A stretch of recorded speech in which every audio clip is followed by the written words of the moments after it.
সাকিবকে জাতীয় দলে খেলাতে কোনো বাধা নেই বিসিবির। সাকিব বাংলাদেশের গ্রেটেস্ট ক্রিকেটার, এমনটাই জানিয়েছেন বিসিবির ডিরেক্টর। ম্যানেজমেন্ট আর নির্বাচকরা দলে ডাকলেই জাতীয় দলে খেলতে পারবেন সাকিব। সাকিবের বোলিং ব্যাটিং নিয়ে প্রশ্ন তুলেছেন প্রধান নির্বাচক। তবে এবার ব্যাট হাতেই সাকিবকে সাবলীল দেখায় আসতে পারে চিন্তার পরিবর্তন। আরও থাকছে প্রতিবেদন।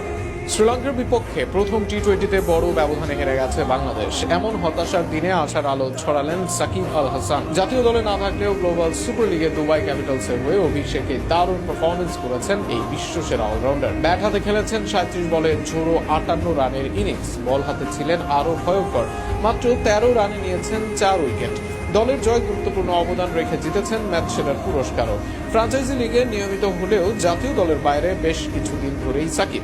অনেকেই ধরে নিচ্ছেন হয়তো তার আন্তর্জাতিক ক্যারিয়ারের শেষটা এসে গেছে। তবে সেই ধারণায় ধাক্কা দিয়েছেন বিসিবি পরিচালক ইফতেখার রহমান মিঠু।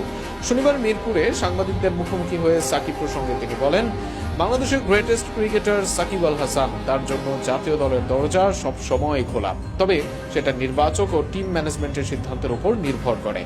সাকিবকে ঘিরে টিম অপারেশনের ভাবনা নিয়ে মিঠু আরও বলেন, আগে কিভাবে চলতো জানি না, তবে এখনকার বিসিবি সভাপতির দায়িত্ব দিয়েছেন ক্রিকেট অপারেশনস নির্বাচক ও টিম ম্যানেজমেন্টকে। তারা অবশ্যই বিষয়টি খতিয়ে দেখবে।